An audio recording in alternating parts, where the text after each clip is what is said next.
Room 214 smelled like bleach and old smoke. A humming TV played a forgotten game show on mute. A single heel lay on the carpet like a punctuation mark. And somewhere between the floral duvet and the bedside lamp, a life had ended. Detective Mara Walsh crouched in the doorway and watched the way the light hit the bloodstain on the sheet, small, decisive, as if the moment had been struck and then someone had left the room as if nothing had happened. She did not look at the woman's face at first. She looked at what was not there. No purse, no wallet, no ID, labels cut from the clothes. The hair had a comb through, not a fight. Fingers curled like they were still holding a secret. The television remote lay on the floor, not by the bed where it would have reached for comfort. On the nightstand, an envelope, blank, damp at the corners, opened and empty. Mara felt the small, familiar ache of a new case. The ache that said, "This is not going to be tidy." "Who found her?" she asked. "Night clerk, 2:14 a.m. He thought she'd been sleeping." Sergeant Luis Ortega said. "Room was on the register for 3 nights under M. Rivers. Paid cash." No one dropped a name. Mara walked slowly around the bed. The woman was young, 20, maybe 25. A smear of mascara, a faded tattoo at the nape of the neck, a tiny swallow, inked in blue. The coroner would estimate exact age later. For now, the swallow was the only name she had. They called her Room 214. They called her the girl with the swallow. The county would file her as Jane Doe until the swallow said otherwise. Outside, the Everbrook Pines Motel blinked its neon in the drizzle of an early March morning. The exit ramp to the highway glowed with brake lights as commuters crept past town. The motel had a reputation. Cheap rooms, short stays, a laundry list of petty crimes through the years. People came and vanished there like small storms rolling in and out of the desert. Mara had been a detective for 12 years. She had learned to read the language of a room, the small gestures criminals made, the obsessive details they left to survive their own lie.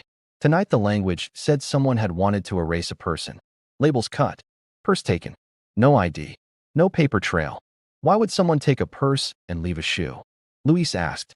To steal something that means nothing and leave. Something that will mean everything later. Mara said. She did not believe in cheap theatrics. But killers sometimes like to play with riddles. Someone wanted the name gone. Wanted time. The housekeeper, Maria, was shaking when Mara found her in the motel office. She kept wiping her palms on her apron. Her eyes were wide and wet. "She was here last night," Maria said. "I made the bed this morning. New bedding." The woman, "She ordered room service at midnight. I brought the tray." She barely spoke. She turned the TV very loud. She looked like someone who needed to hide. Did she look like anyone you'd seen around town? Any friends? Any men come to the room? Mara asked. Maria nodded once. A man checked in with her on Tuesday. Tall. Hair like the dark outside. He left early this morning. I watched him go. He looked upset. He had a toolbox. Her fingers trembled around a mug. I thought he was a contractor. He bought cigarettes down at the convenience store. Contractor. Toolbox. Hardware stores. The clues stacked themselves like bricks across Mara's desk as she returned to the crime scene. Whoever had left that toolbox had access. Whoever had left that toolbox had work gloves and keys, and a route through the motel's back doors. The coroner called at dawn with the first facts: blunt force trauma to the back of the head. Probable time of death between midnight and 2 a.m. No drugs in her system above social levels. No ligature marks. But again, no ID. Tattoos not in the system, the coroner said. No prints. No missing person matches. It's like she stepped out of the street and into a story no one told. Mara stood in the coroner's lab and watched as a technician lifted a sliver of cloth from under the victim's fingernails. Tiny fibers clung to the residue like barnacles to a hull. They were industrial, nylon blended with a faint metallic thread. Not a fiber you'd find in a dress from the mall. Something from a uniform. Something you'd see in an apron or a work vest. They ran the fibers through the lab. Checked nearby businesses for matching uniforms. The list was long, but it narrowed when Rita, the waitress at a 24-hour diner, called in with a memory. She came by 2 nights ago, Rita said. Ragged scarf, fever in her eyes. Sat by the window. Talked about a man. Said she felt watched. But she looked like she had somewhere to be, like she was on her way to someone. She paid cash. Never gave a name. She left without her scarf. Rita had an eye for faces. The waitress described the swallow tattoo. She described the woman's cadence when she spoke. Rita's description matched 3 surveillance clips from a gas station camera. A young woman with a jagged walk and a yellow envelope under her arm, getting into an older pickup truck with a rusted bumper.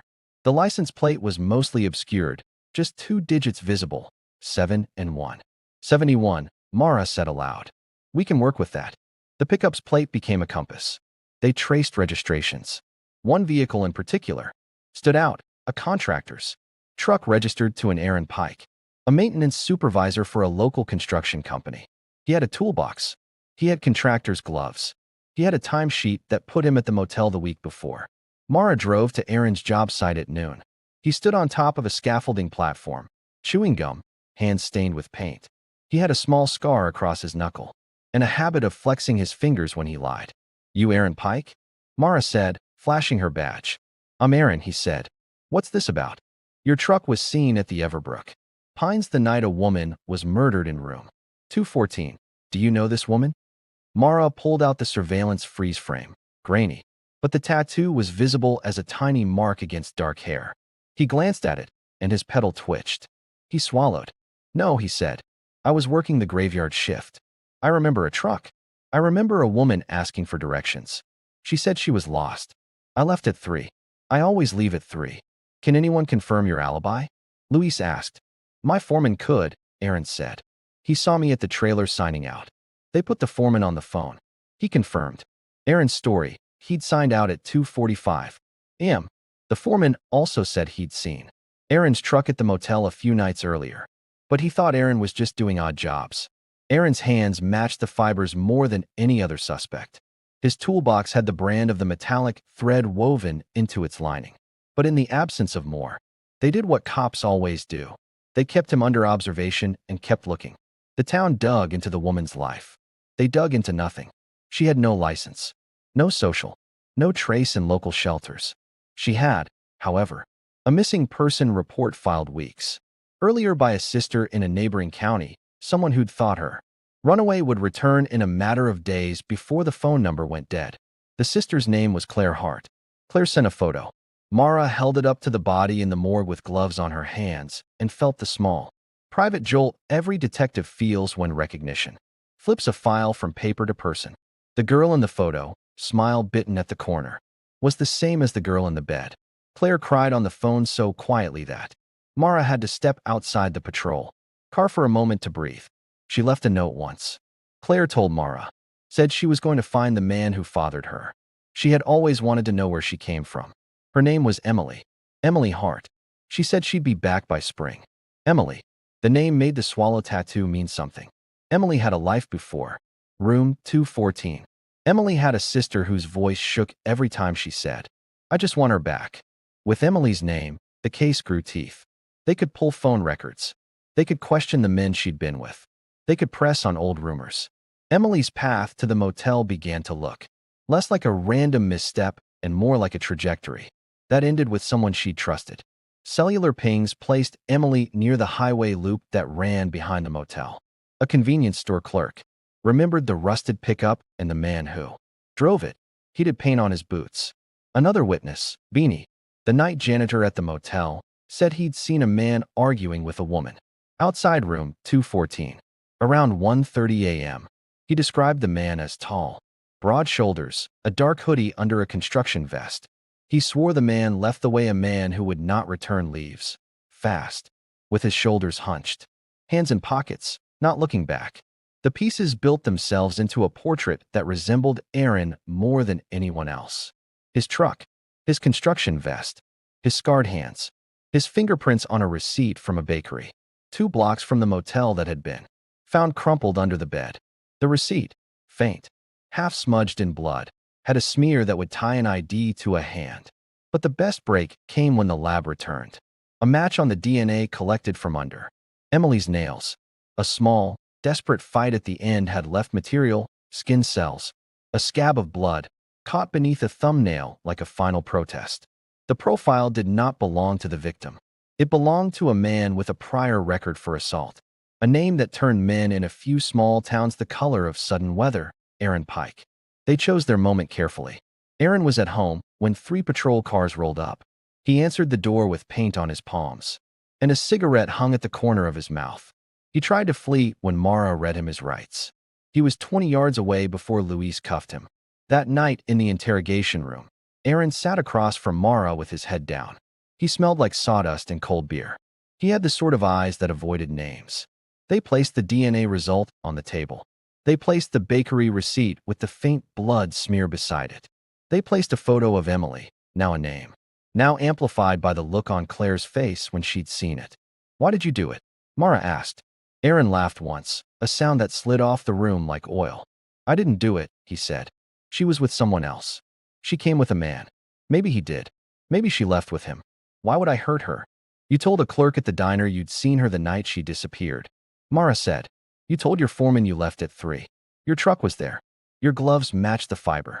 Your DNA is under her nails, Aaron. So that proves what? I touched her. I tried to help." He leaned forward. "I fixed the door. I gave her a blanket." He stopped. His voice thinned. He hadn't planned a story this long. "Helped how?" Mara asked.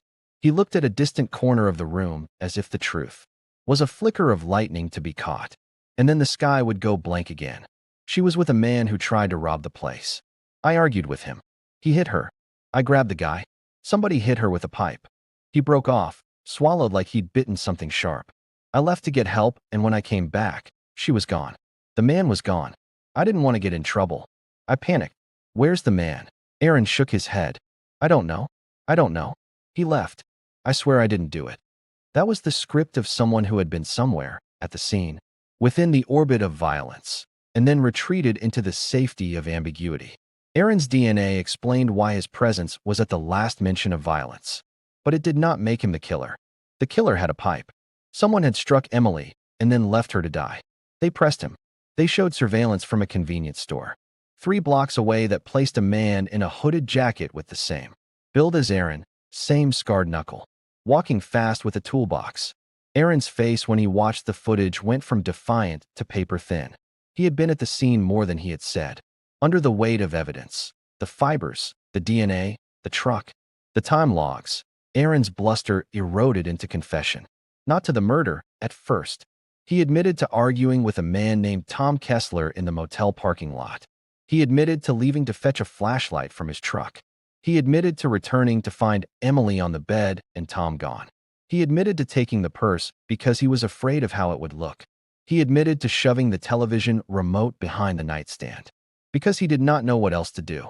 But he would not name Tom Kessler at first. He used that name as a shield, a small-time name, the kind of alias men used at bars. But the detectives were patient. They asked better questions.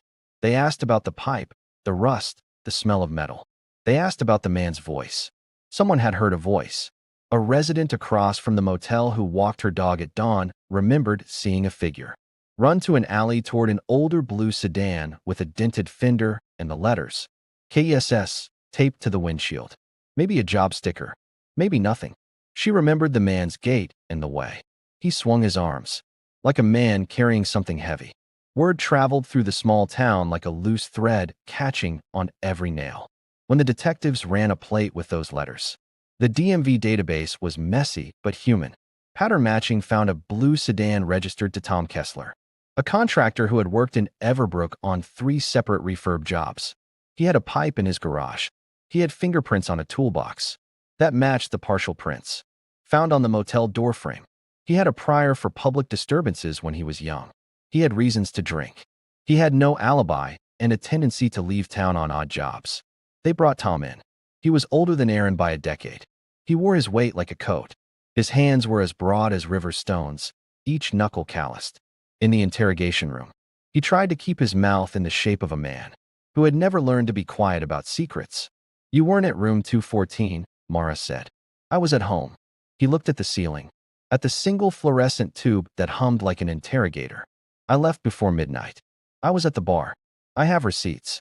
His receipts had gaps, and those gaps were exactly the time Emily was last seen on the pickup surveillance.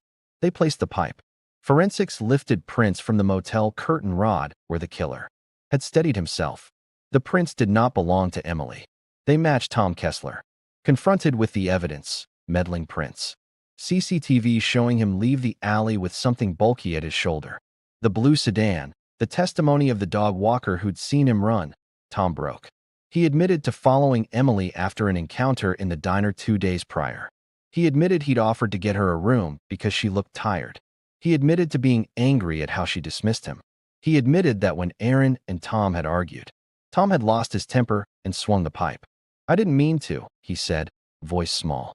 "I wanted to scare her. I wanted her to leave. He pushed me. She fell. I hit her. I hit her again, and then I panicked. I thought she was sleeping. I left." "Why take her purse?" Mara asked. "To make it look like robbery," Tom said. "I thought if it looked like robbery, they'd blame someone else. I'm a coward." Once the pieces fell into place, the law moved predictably. Arrests happened. Tom Kessler was charged with second-degree murder. Aaron Pike was charged with being an accessory after the fact, an obstruction for moving items, and lying about his whereabouts. The town watched the arrests like a tide watching rocks. The trial was not cinematic in a courthouse drama way. It was quiet and legal, and horrifying because it made the mechanics of violence mundane. Jurors sifted through receipts, hospital reports, print matches, and testimony from motel staff, who had seen quarrels like weather, common and dangerous. They heard from Emily's sister, Claire, who stood in front of a microphone and read a statement, so soft you could hear the tape recorder breathe. "My sister wanted a name," Claire said. "She wanted to know where she came from. She was 24. She was kind. She called me the day she left and laughed about the desert sun. I thought she had gone to a festival. I thought she'd come home. I never knew what she wanted to find until now." That evening, after the jury retired, Mara walked to the Evergreen Cemetery where Emily would be laid to rest. The day was bright and cold. A waxed program blew in the wind and smacked the soles of Mara's boots. She had gained little in years on the job that made the weight feel lighter. She had learned only that justice could reach, slowly and awkwardly, like a hand through water. Tom's confession, Aaron's cooperation, the DNA, together they built a case the court could not ignore. Tom Kessler was found guilty of second-degree murder. He received a sentence that would keep him behind bars for decades. Aaron pleaded guilty to obstruction. He got a shorter sentence in exchange for full testimony and a restitution order to Emily's family. The law did its slow arithmetic. The clock of consequence moved forward. In the months after, Mara spent afternoons proving that the little things mattered. She printed the diner receipt and dropped it in her pocket more than once to remind herself. She sat with Claire and passed her the small things they found in Emily's room. The hairpin with a maker's mark that led them to the tattoo studio. The yellow envelope with the dented corner that had been the vessel for all the small anxieties Emily had carried. The single high heel, now repaired and kept in a box like a relic. "You did it," Claire said once when Mara visited to deliver a file. It was a terrible and holy sentence. "You found what she deserved." Mara answered because she had a habit of answering without saving the response. Like a reflex. "We found a name." That was what justice did in their town. It took names from silence and returned them like fragile birds. There were other consequences that no court could measure. The motel updated its CCTV. The supervisor in the construction company paid better attention to employee hours. The diner kept the surveillance footage for longer. Men who thought their temper was private learned that it could follow them to a courtroom. And Emily, once Jane Doe, once room 214, became Emily Hart again. Papers printed her name. Her grave had a headstone with careful letters. Claire brought flowers every week. The town told her story until the edges softened and then kept telling it, to remind itself that anonymity is not a mercy. On the night the verdict came down, Mara sat alone in her car under a streetlight and stared at the magnet that said police in white block letters. She had a photo of Emily's smile on her dashboard. A photo Claire had pressed into her hands and said, "Keep her safe. Keep her name." She kept it like a promise. Mara thought about the small things again, the thread in the fabric, the glare of a surveillance screen, the smear on a receipt. She thought about panic and cruelty, and a blue sedan that could carry a man away from a scene of atrocity, like a hand could cup a stone. Justice had not brought Emily back. It had not undone the ending. It had done what justice could do: place consequence on action, make a community see the cost of its neglect, restore a name to a life. In the weeks that followed, The motel closed for renovations. A ribbon was cut on a new sign that read Everbrook Inn in cheerful letters. People complained about the price. They did not speak of Emily unless someone at the counter changed the subject. Then someone would say quietly, "Remember room 214." They would press the words together like a small benediction. Mara returned to work the next month and sat at her desk with a new file on a missing teenager from a neighboring town. She opened it the way one opens a book with a name on the cover and read. Found a ticket to Phoenix in her jacket. Last seen at a house party. She turned the page and saw something that felt like instruction. Never ignore the small thing. The thread, the stolen envelope, the high heel. When a person disappears into a room, the room keeps secrets. When someone wants to make a person vanish, they take their name. That morning in room 214, they almost succeeded. But a swallow tattoo is stubborn. A waitress remembers a cadence. A lab finds a fiber. A sister keeps a photo. People are sloppy with their lives in the end. They leave fingerprints and receipts. A voice that tells a stranger how they are loved. A name half pronounced into a phone. In Everbrook, where the highway bends away and people pretend they do not know what their neighbors do at night. Emily Hart's name was spoken again and again. It was enough to call the town to account. It was enough to put a man behind bars and a promise into the hands of a grieving sister. The photograph of her grin sat on Mara's dashboard for months. She would take it out sometimes and smooth the paper between her fingers like she was reassuring someone who had no voice. The badge on her coat was heavy. She liked it like that sometimes. Heavy things told you they mattered. Justice had been served. It had come with evidence and testimony and a judge's gavel. It had come with sentences and a headstone and a small, private relief that sat in the corners of Claire's eyes when she thought no one was watching. Room 214 remained in the memory of the town, like an ache you learn to carry, but it no longer had the power to erase a person. That, Mara thought, as the sun rose over the highway one morning and painted the motel's new sign in gold, was the only kind of justice she had ever believed in, the one that gave a name back to the living and the dead both.